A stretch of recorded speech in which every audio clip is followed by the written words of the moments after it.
لله رب العالمين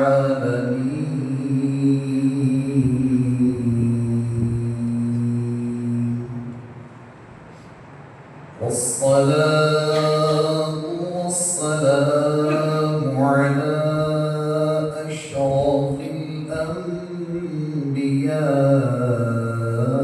والمؤمنين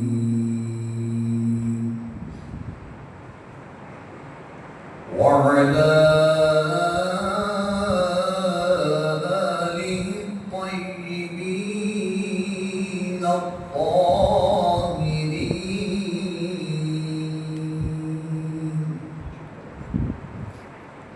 وأصحابه وأزواجه وأوليائه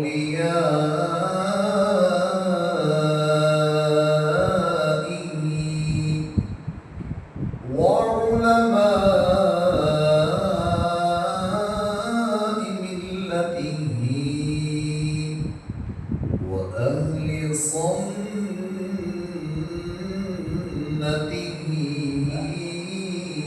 أجمعين.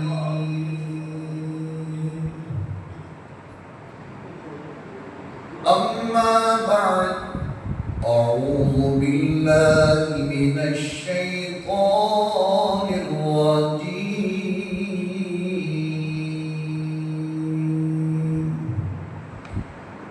بسم الله الرحمن الرحيم.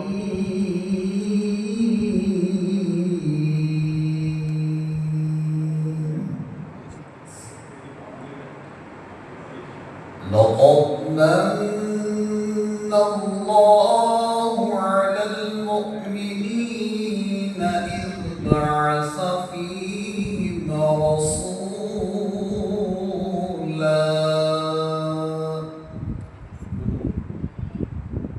قال الله تبارك وتعالى في الكلام المجيد: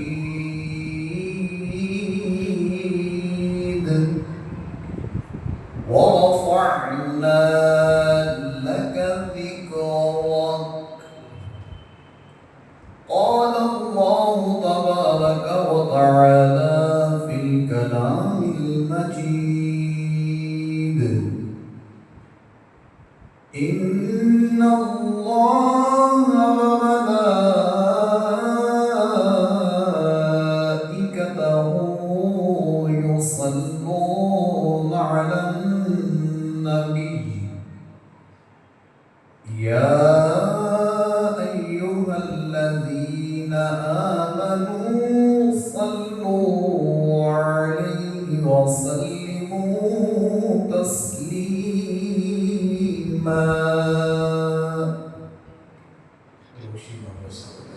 الصلاة والسلام عليك يا سيدي يا رسول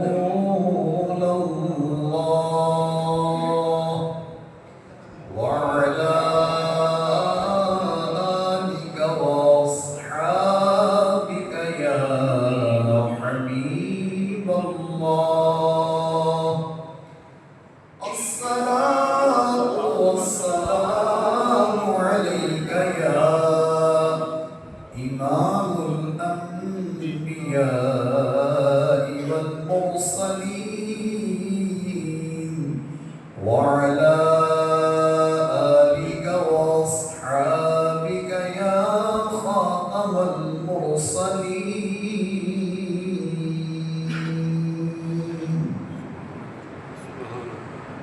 رب اشرح لي صدري ويسر لي أمري واحلل عقدة من لساني يفقه قولي. رب اشرح لي صدري ويسر لي أمري واحلل عقدة من لساني يفقه قولي. رب يسر ولا تعسر وتمم وبك نستعين رب زدني علما رب زدني علما رب زدني علما آمين بجاه النبي الكريم الأمين الرؤوف الرحيم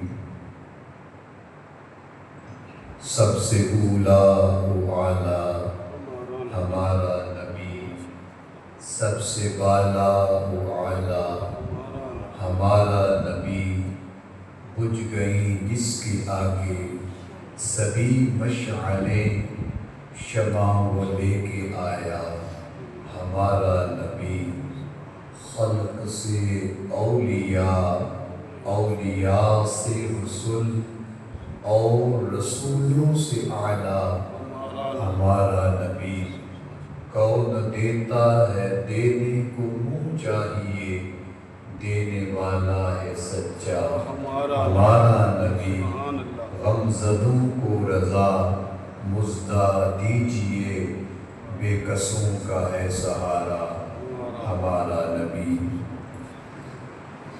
محتشم سامعین و حضرات، رب ذوالجلال کے کرم اور اس کی توفیق سے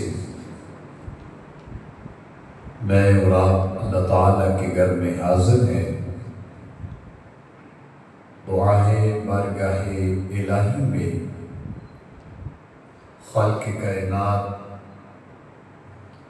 ہم سب کو قرآن و سنت کا علم عطا فرمائے اور اس پہ عمل کی توفیق عطا فرمائے۔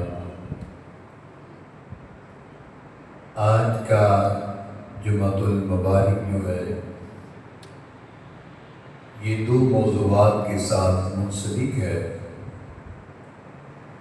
ایک تو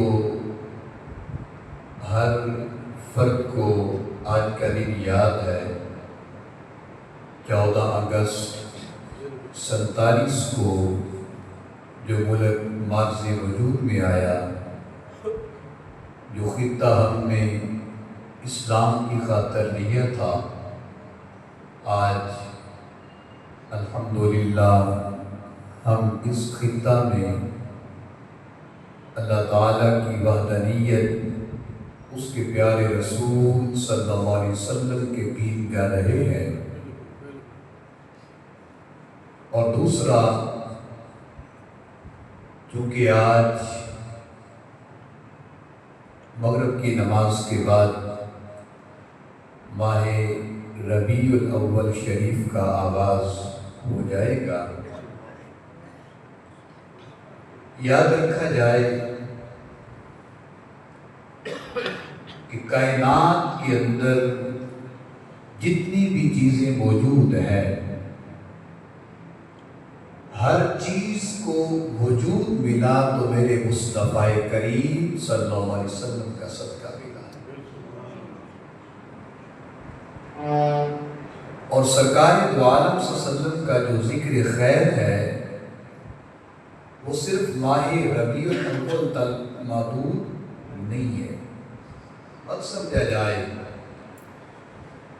کہ ہم موسمی سرکار کا ذکر کرنے والے ہیں کہ ربیع الاول شریف آیا تو سرکار کے گیت چلا گیا تو ہم بھول گئے، ایسا نہیں ہے۔ یہ موضوع جو آج میں انتخاب کر رہا ہوں، جو انشاءاللہ مسلسل استوار چلے گا، اس کے چند خلاصہ پہلے میں آپ کے سامنے رکھ دوں، موضوع پھر شروع کرتے ہیں۔ سب سے پہلی بات تو آپ نے یہ یاد رکھنی ہے کہ سرکار دو عالم صلی اللہ علیہ وسلم کا تذکرہ صرف ربیع الاول شریف کے ساتھ خاص نہیں ہے۔ ہم صبح شام ہر سانس میں اپنے نبی کو یاد رکھتے ہیں۔ ہم صرف یہ نہیں ہے کہ صرف یہ 12 دن ہم نے محافل کرنی ہے اور اس کے بعد اپنے مصطفیٰ کے فرمان کو بھول جانا ہے، ایک تو یہ مقصد ہے۔ دوسری بات میں اپنے موضوعات کے انتخابی آپ کو ہنٹس دے رہا ہوں جس کے اوپر ہماری گفتگو کا سلسلہ مسلسل چلنا ہے۔ دوسرا ہمارا نقطہ کہ دنیا میں آنے کے بعد ہر بندے کا تذکرہ شروع ہوتا ہے۔ مثلا میں اور آپ دنیا میں آئے تو پھر ہمارا نام کسی نے یاد کیا۔ ہمارے پیدا ہونے سے پہلے ہمیں کوئی جانتا نہیں، ہمیں کوئی پہچانتا نہیں۔ قرآن اس کے اوپر گواہیاں دے رہا ہے۔ هل أتى على الإنسان حين من الدهر لم يكن شيئا مذكورا۔ لوگوں تمہاری تخلیق سے پہلے تو تم قابل ذکر شے ہی نہیں تھی۔ یعنی اس سے پتہ چلا کہ مصطفیٰ کریم علیہ السلام کا جو تذکرہ ہے وہ آپ کی ولادت کے بعد نہیں بلکہ آپ کا ذکر تو روز ازل سے شروع ہوتا۔ یہ دو خلاصے ہوگی۔ آپ نے یہ سبق یاد رکھنا ہے جس کے اوپر ہم نے پورا ایک لٹریچر لے کے آگے قسطوار پڑھنا ہے۔ پہلا کہ ہم ماہ ربیع الاول شریف کے علاوہ بھی سرکار کو یاد رکھتے ہیں الحمدللہ۔ اور دوسری بات کہ ہر بندے کا تذکرہ اس کے پیدا ہونے کے بعد ہے، لیکن میرے مصطفیٰ کریم نے فرمایا کہ میرا ذکر تو اس وقت تھا جب آدم مٹی اور پانی کے درمیان میں ابھی کشمکش میں تھے کہ بنانا ہے کہ نہیں بنانا۔ میرا ذکر تو اس وقت بھی موجود تھا۔ اور تیسری بات، عالم ارواح کے اندر جب ہماری تخلیق کسی کی نہیں ہوئی تو پروردگار نے عالم ارواح میں دو جلسوں کا انعقاد کیا تھا۔ ایک کا نام جلسہ توحید اور ایک کا نام جلسہ رسالت رکھا تھا۔ اور جلسہ توحید کا اعلان کرنے کے بعد پھر جس نے توحید کا پرچم بلند کیا، جس کے ذریعے سے فرمایا تم کہو کہہ دو اللہ ایک ہے، وہ ذات میرے مصطفیٰ کی ذات ہے۔ تیسرا پوائنٹ، چوتھا پوائنٹ، انبیاء کرام علیہ السلام آپ کے آنے کے تذکرے اپنی امت کو سناتے رہے تاکہ ان کی امت کے اندر یہ تجسس ہو جائے، یہ تڑپ ہو جائے کہ وہ کتنی شان والا نبی ہوگا۔ اور اس کے بعد آخری پوائنٹ کہ کوئی بندہ جب دنیا سے چلا جاتا ہے تو اس کے چلے جانے کے چند دنوں کے بعد، چند سالوں کے بعد اس کی ہستی مٹ جاتی ہے، ان کا نام مٹ جاتا ہے۔ لیکن میرے مصطفیٰ کے بارے میں کیا ہے کہ لوگوں کلمے ٹوٹ گئی، دریا سیاہیاں بن کے ختم ہو گئے، تیرے اوصاف کا ایک باب بھی پورا نہیں ہوا۔ پوری تاریخ کو ایک طرف، ایک باب بھی پورا نہیں ہوا۔ بعد از خدا بزرگ ہوئی عیسیٰ مختصر۔ یہ ہمارے موضوعات کے ہنس ہے۔ انشاءاللہ اس کے اوپر ہم اپنی گفتگو کا خلاصہ کلام لے کے آپ کے سامنے اس کا آغاز کرنا شروع کر دیں گے، اور یہ بڑے کمال کا موضوع آپ کے سامنے بنے گا۔ اس میں لطافت ہی لطافت ہے۔ سب سے پہلے قرآن مجید برہان رشید کی جو آیہ مبارکہ آپ کے سامنے میں نے تلاوت کی، اس میں خالق کائنات ارشاد فرماتا ہے کہ ہمارے نبی کریم صلی اللہ علیہ وسلم نے جب خالق کائنات نے سب سے پہلے عالم ارواح کے اندر ابھی کائنات کی کوئی چیز تخلیق نہیں ہوئی تھی، تو تخلیق سے پہلے آدم علیہ السلام کو بنانے کا رب نے اظہار کیا، وَإِذْ قَالَ رَبُّكَ لِلْمَلَائِكَةِ، اے فرشتوں میں زمین پر اپنا نائب بنانا چاہتا ہوں، تمہاری رائے کیا ہے؟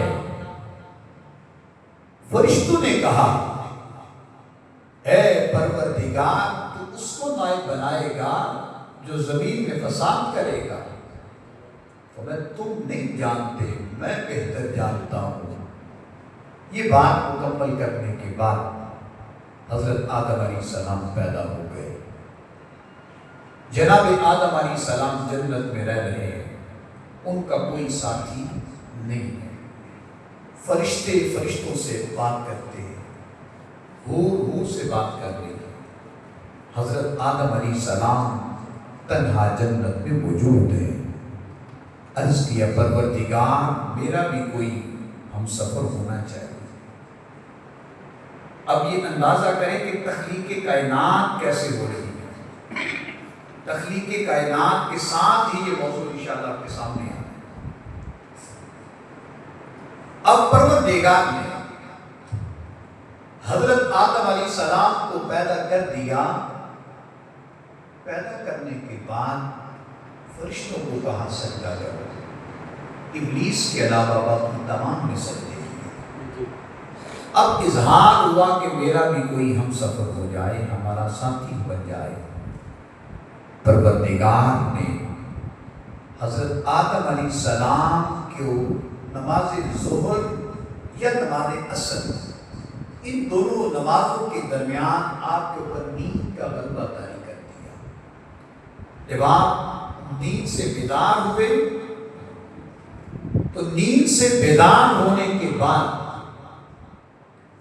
آپ نے دیکھا کہ میرے سامنے ایک خاتون کھڑی ہے۔ آپ نے اس سے پوچھا آپ کا نام کیا ہے؟ انہوں نے آگے سے بتایا کہ میرا نام تو حوا ہے۔ پوچھا کس لیے ہو؟ انہوں نے کہا کہ لِتَسْكُنُوا، تمہارے سکون کے لیے ہو۔ آپ نے ہاتھ آگے بڑھایا، آواز آئی ابھی تمہارا نکاح نہیں ہوا۔ ان کا نکاح ہوا، نکاح ہونے کے بعد جنت میں رکھا۔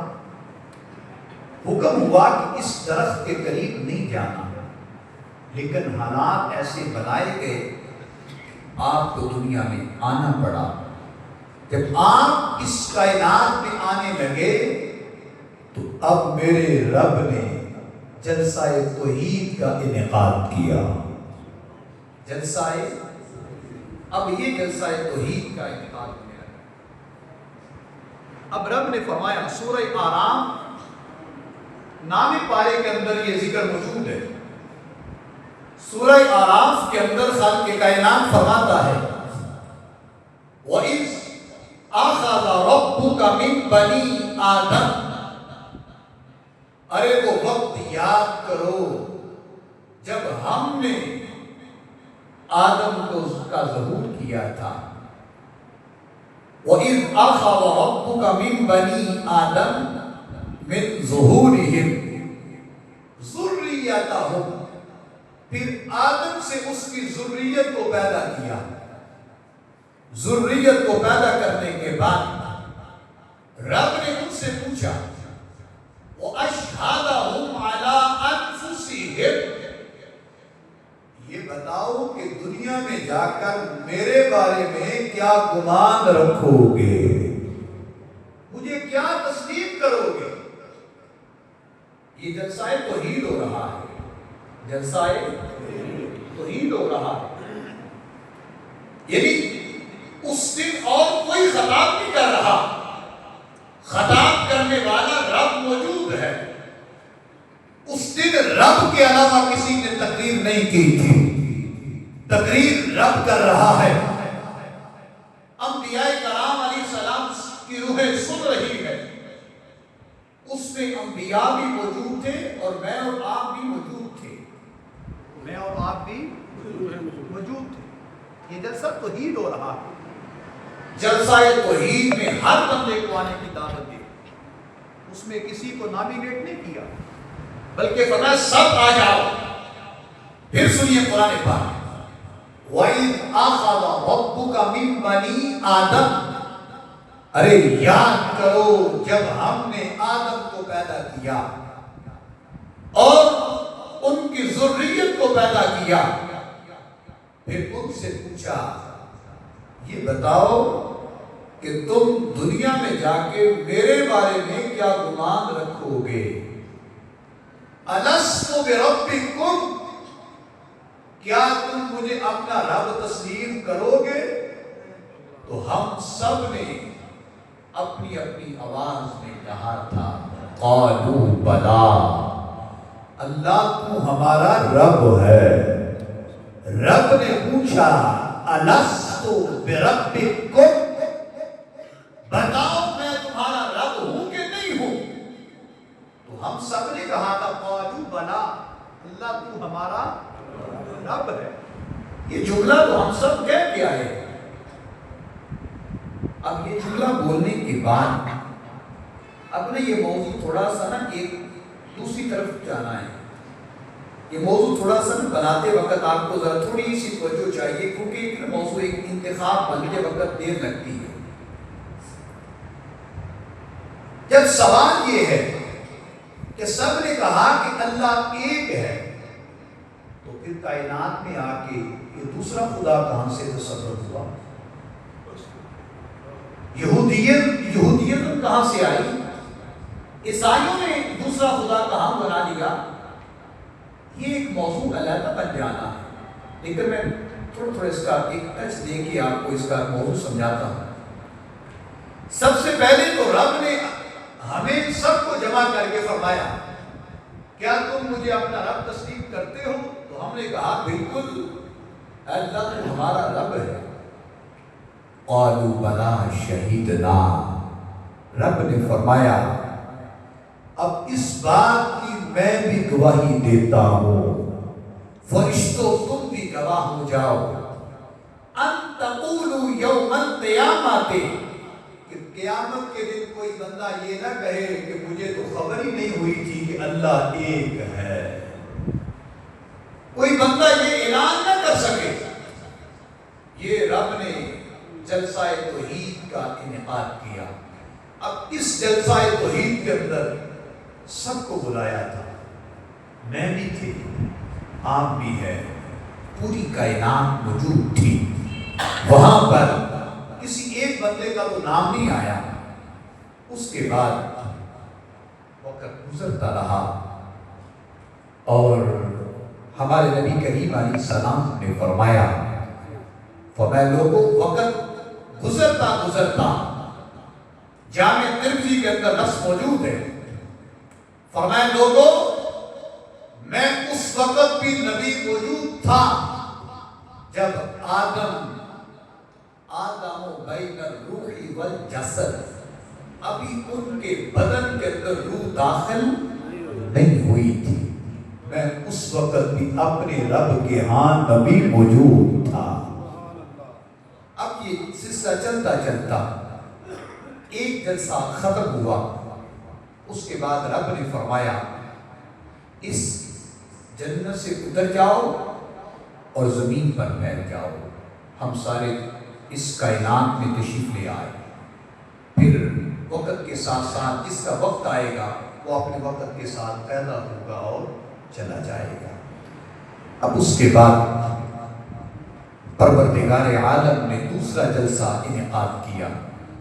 اب یہ دوسرا جلسہ ہے عالم ارواح کے اندر۔ اب اس جلسے کے اندر رب نے ہر بندے کو نہیں بلایا، یہ بھی قرآن پاک ہے۔ پہلی جو میں نے آیت پڑھی ہے اس کا تعلق نام پارے سے تھا۔ اب جو آیت آپ کے سامنے ہے وہ سورہ آل عمران کے اندر پارہ نمبر 30 کا آخری رکوع ہے۔ اب رب فرماتا ہے وَإِذْ أَخَذَ اللَّهُ مِيثَاقَ النَّبِيِّينَ، یاد کرو جب رب نے پیغمبروں کو بلایا تھا۔ جب خاص محفل ہوتی ہے تو خاص لوگوں کو بلایا جاتا ہے۔ محبوب کی محفل کو محبوب سجاتے ہیں، آتے ہیں وہی جن کو سرکار بلاتے ہیں۔ بن بلائے کوئی بندہ آ سکتا نہیں ہے۔ مت خیال کرو کہ یار میں آیا ہوں، میں نہیں آیا، مجھے لایا گیا۔ پہلا جلسہ توحید اختتام ہوا، اس کے بعد روحیں بن گئی، ساری بات مکمل ہوئی۔ اگلا ذکر آیا وَإِذْ أَخَذَ اللَّهُ مِيثَاقَ النَّبِيِّينَ، اے لوگو یاد کرو جب ہم نے نبیوں کو بلایا تھا اور ان کو بلا کے کہا تھا لَمَا آتَيْتُكُم مِّن کتاب، کہ تم دنیا میں جا چکے ہو، تمہارے پاس کتاب بھی ہوگی، وحکمہ، تم حکمت کے موتی بھی اپنے پاس رکھتے ہوگے، ثم جاءکم، پھر وہ آ جائے، ثم جاءکم، پھر وہ آئیں گے، رسول مصدقا لما، فرمایا اب وہ رسول تشریف لائیں گے، رسول مصدق لما، وہ رسول آئیں گے جو آ کے تمہاری کتابوں کی تصدیق کر کے کہیں گے تورات بھی حق ہے، انجیل بھی حق ہے، زبور بھی حق ہے۔ ہمارا قرآن یہی کہتا ہے والذین یؤمنون بما انزل الیک وما انزل من قبلک، کہ مومن بننے کے لیے قرآن کو بھی ماننا ہے، سابقہ آسمانی کتابوں کو بھی ماننا ہے۔ اب رب نے انبیاء کو بلا کے ان سے عہد لیا کہ جب تم دنیا میں چلے جاؤ تمہارے پاس کتاب بھی ہوگی، تمہارے پاس حکمت بھی ہوگی، پھر وہ رسول تشریف لے آئیں جو تمہاری کتابوں کی تصدیق کریں گے۔ اب تم نے کیا کرنا ہے؟ مَعَكُمْ لَتُؤْمِنُنَّ بِهِ وَلَتَنْصُرُنَّهُ، تم نے اس نبی پر ایمان بھی لانا ہے اور ان کی مدد بھی کرنی ہے، ایمان بھی لانا ہے اور ان کی مدد بھی کرنی ہے، حالانکہ ان کا زمانہ تو پہلے گزر چکا ہے اور میرے نبی کریم علیہ السلام تو سب سے آخر میں آئے، ان کا زمانہ تو گزر گیا، سرکار تو بعد میں آ رہے ہیں، لیکن انہوں نے میرے مصطفیٰ کی جو مدد کی ہے، سرکار کی جو مدد بھی کی اور ایمان بھی لائے ہیں، وہ ایمان کیا ہے؟ وہ ایمان کیا تھا؟ مثلا ایک تو یہ ہے کہ میں اور آپ پڑھ رہے ہیں اشہد ان لا الہ وحدہ واشہد ان محمدا عبدہ ورسولہ، ایک تو یہ ہے۔ تو کیا حضرت آدم نے کیسے ایمان قبول کیا؟ حضرت موسیٰ نے کیسے کیا؟ حضرت شیس نے کیسے کیا؟ اب یہ موضوع اس طرف جا رہا ہے کہ انبیاء نے ایمان بھی لایا ہے میرے مصطفیٰ پہ اور سرکار کی مدد بھی کی ہے۔ وہ کیسے کیسے؟ اس آیت کی پہلے تشریح مکمل کر لی۔ قالا، جب رب نے اپنی تقریر مکمل کی نا، جیسے ہم کسی سے حلف لیتے ہیں کہ ہاتھ اٹھا کے کہے، کیا ہم اس بات کو اقرار کرتے ہیں؟ اب رب نے اس جلسے کے اندر انبیاء کرام علیہ السلام سے اقرار لیا اور کہا قالا اَأَقْرَرْتُمْ، کیا تم میرے ساتھ اس بات کا اقرار کرتے ہو؟ تو سب نبیوں نے کہا کہ ضرور ہم اس بات کی گارنٹی دیتے ہیں کہ ہم اس پیغمبر پر ایمان بھی لائیں گے اور ان کی مدد بھی کریں گے۔ پھر آگے فرمایا قالوا اقررنا قال فاشهدوا، فرمایا میں نے تم سب کے اوپر یہ ایک ذمہ داری دی ہے، ذمہ داری دینے کے بعد فرمایا کہ سب کے اوپر اب میں گواہی دیتا ہوں کہ میں نے تمہیں جو ذمہ داری دی ہے تم اس کے اوپر پورا اترو گے. تو سب نے کہا بالکل. فَاشْهَدُوا وَأَنَا مَعَكُمْ مِنَ الشَّاهِدِينَ. فرمایا ایک دوسرے کے بھی گواہ بن جاؤ. اب ایک نبی دوسرے نبی کی گواہی بن جائے. جب گواہی بن گئی تو میں فَمَنْ تَوَلَّى بَعْدَ ذَلِكَ فَأُولَٰئِكَ هُمُ الْفَاسِقُونَ. اب جو پھرے گا وہ فاسق یعنی اب جو اس وعدے سے پھر جائے گا وہ کیا ہوگا؟ فاسق ہوگا. اب یہ جو تقریر ہوئی ہے یہ تقریر یہاں دنیا میں نہیں ہوئی. یہ تو خالق کائنات کا عرش تھا, انبیاء کی روح بیٹھی ہے اور خاص ایک جلسہ تھا. خاصا دی گل اما اگے نہیں مناسب کرنا, مٹھی کھیر پکا محمد کتے آگے درنا. مطلب یہ ہے کہ کچھ خاص الفاظ خاص لوگوں کے لیے ہوتے ہیں. اب رب نے اس تقریب کو جس وقت اختتام کر دیا, اب یہ بات انبیاء کرام علیہ السلام لے کے آگے بڑھے. سب سے پہلے حضرت آدم کی ڈیوٹی لگی تھی نا, حضرت آدم علیہ السلام کی ڈیوٹی لگی. حضرت آدم علیہ السلام نے اس ڈیوٹی کو کیسے پورا کیا؟ حضرت کعب احبار, یہ کعب احبار وہ تابع رسول ہے. ایک کعب احبار دو ہے, ایک ہے تابع اور ایک صحابی. اب یہ فرماتے ہیں کہ حضرت کعب احبار یہ تابع رسول ہے. انہوں نے تورات بھی پڑھی, زبور بھی پڑھتے تھے, انجیل کا علم بھی موجود تھا. ان کے پاس اتنا نالج تھا کہ یہ تورات کو بھی جانتے ہیں, انجیل کو بھی جانتے ہیں, زبور کو بھی جانتے ہیں. وقت آیا تو قرآن کو بھی انہوں نے فر یاد کر لیا. اتنا بڑا حافظہ ہے جن کا نام حضرت کعب احبار ہے. کاف کتاب والی عین اور با, حضرت کعب احبار. انہوں نے زمانہ فاروقی کے اندر اسلام قبول کیا. حضرت سیدنا بولیے فاروق اعظم کے دور میں اسلام قبول کیا. فرماتے ہیں کہ ہماری کتابوں کے اندر تورات, زبور, انجیل میں لکھا ہے کہ آدم علیہ السلام نے اپنے بیٹے حضرت شیس علیہ السلام کو بلایا اور جناب شیس علیہ السلام کو متوجہ کر کے فرمایا, میرے بیٹے رب نے مجھے اپنا خلیفہ چنا تھا, میرے بعد میں تم میرے خلیفہ بنو گے.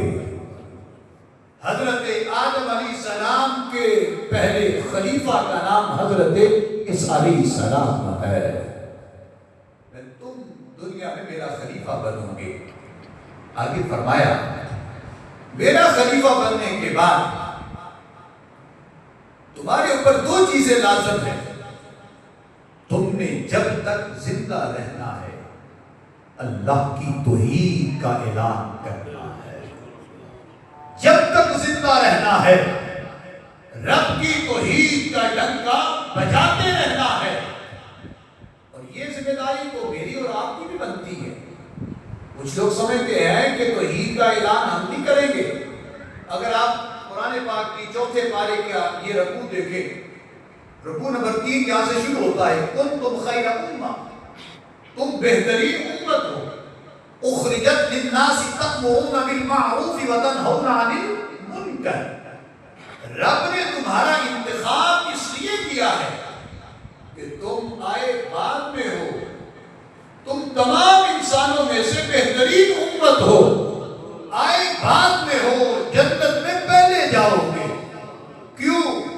تمہاری ایک ڈیوٹی ہے, تأمرون بالمعروف وتنہون عن المنکر, کہ تم نے نیکی کا پیغام دینا ہے, لوگوں کو برائی سے روکنا ہے. اب یہ تو کام میرے مصطفیٰ کر کے چلے گئے اور شاعر کہتا ہے وقت فرصت ہے کہاں، کام ابھی باقی ہے. ہم سمجھتے ہیں میرے پاس ٹائم نہیں ہے، وقت فرصت ہے کہاں، کام ابھی باقی ہے. نور توحید کا اتمام ابھی باقی ہے. اے کائنات میں رہنے والوں، قیامت تک ایک مسلمان بھی جب تک زندہ ہے اس کی ذمہ داری ہے کہ وہ للکار کے کہے حق حق ہے، باطل باطل ہے. جان جانی ہے تو چلی جائے، آج نہیں تو کل چلی جائے گی، لیکن حق کا پرچم بلند کرتے جائیں گے تو پھر نام بھی زندہ رہے گا، کام بھی زندہ رہے گا. اب یہ دیکھیں یہ کون سی تاریخ ہے اور کون سے سن کے اندر ہم آپ کو سنا رہے ہیں. کہاں حضرت آدم علیہ السلام کی تاریخ، کہاں آج کے اس جمعے کا یہ خطبہ دیا جا رہا ہے. حضرت آدم علیہ السلام نے باقاعدہ اپنے بیٹے جناب شیس کو مخاطب کر کے کہا میرا بیٹا تمہاری دو ذمہ داریاں ہیں، میرے بعد تم میرے خلیفہ بنو گے. تمہاری پہلی ذمہ داری یہ ہے اللہ کی توحید کا پرچم بلند کرنا ہے، اور جہاں اللہ کی توحید کا پرچم بلند کرنا ہے وہاں محمد مصطفیٰ کے گیت نگانے ہے. محمد مصطفیٰ کے گیت بولیے بھائی، محمد مصطفیٰ کے گیت گاتے رہنا ہے. ذرا آواز کھول کے بولیے، اللہ کی توحید کا پرچم بھی بلند کرنا ہے اور میرے مصطفیٰ کی نعتیں بھی پڑھنی ہے.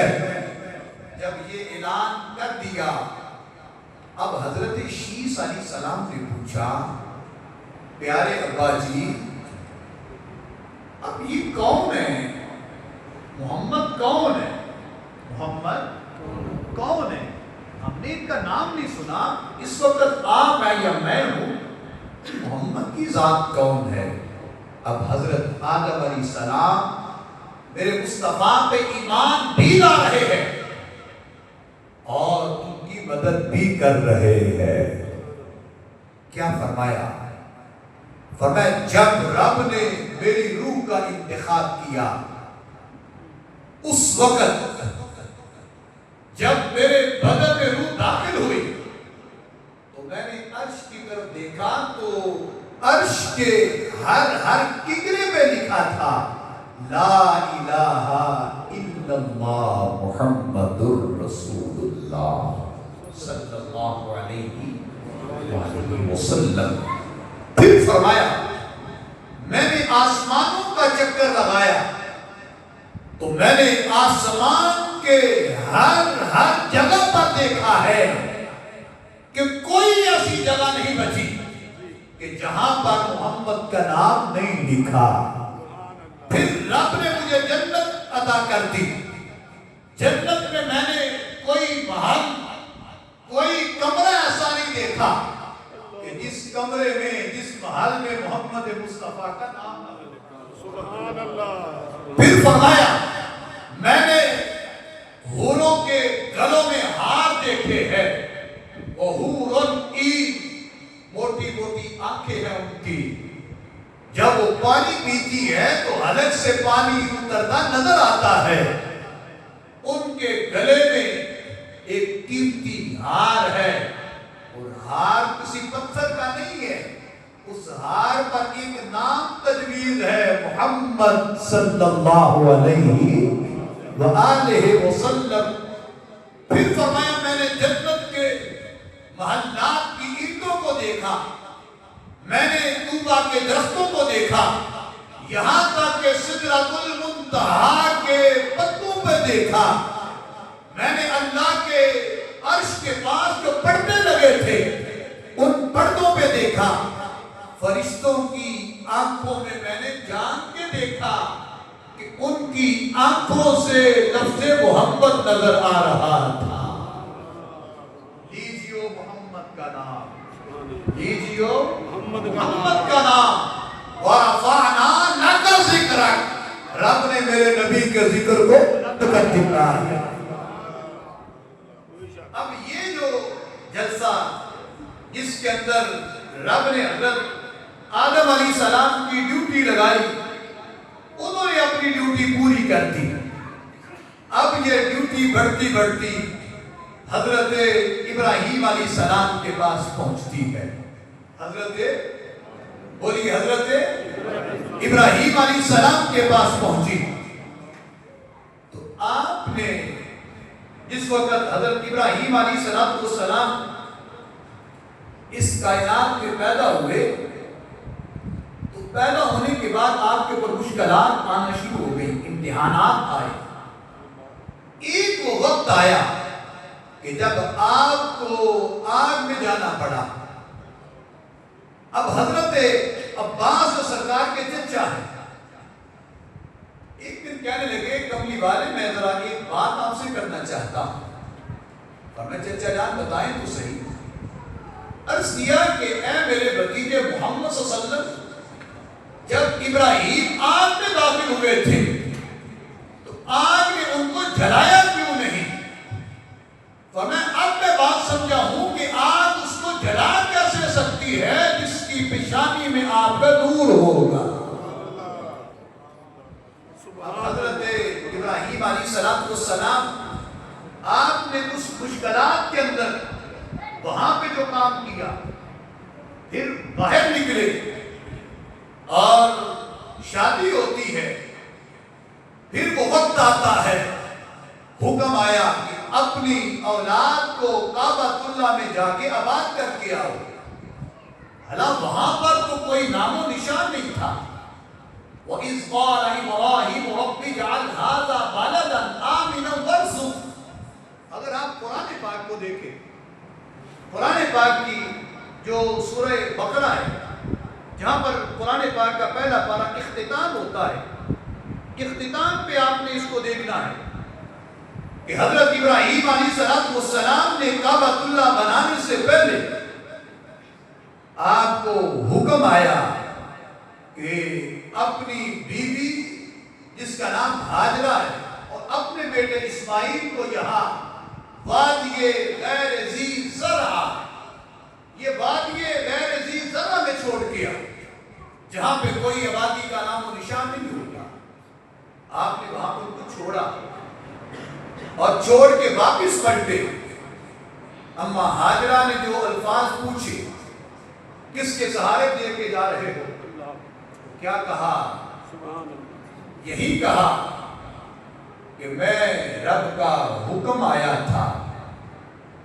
اب وہ وقت آیا کہ جن کی پیشانی کے اندر نور مصطفیٰ تھا، جن کو حضرت اسماعیل کہتے ہیں، انہوں نے ایڑیاں رگڑی، پانی نکلا۔ رب نے ان کو ضائع کیوں نہیں کیا؟ اس علاقے میں پانی نہیں تھا، رب ضائع بھی کر سکتا تھا لیکن ضائع نہیں کیا، اس لیے کہ انہوں نے اپنے وقت میں میرے مصطفیٰ کے آنے کا تذکرہ کر دیا تھا۔ ایڑیاں انہوں نے رگڑی تھی، آب زمزم ہم پی رہے ہیں۔ چونکہ وقت ہمارا انشاءاللہ ہو چکا ہے، یہ موضوع ہم نے کس بار لے کے چلنا ہے۔ اگلے ہمارا موضوع جو جمعے کا یہاں سے سٹارٹ ہونا ہے کہ حضرت ابراہیم نے آپ کی مدد کیسے کی۔ آپ وقت پہ تشریف لائیے کیونکہ یہ موضوع ایک کس بار چلیں گے۔ اللہ تعالیٰ عمل کی توفیق عطا فرمائے۔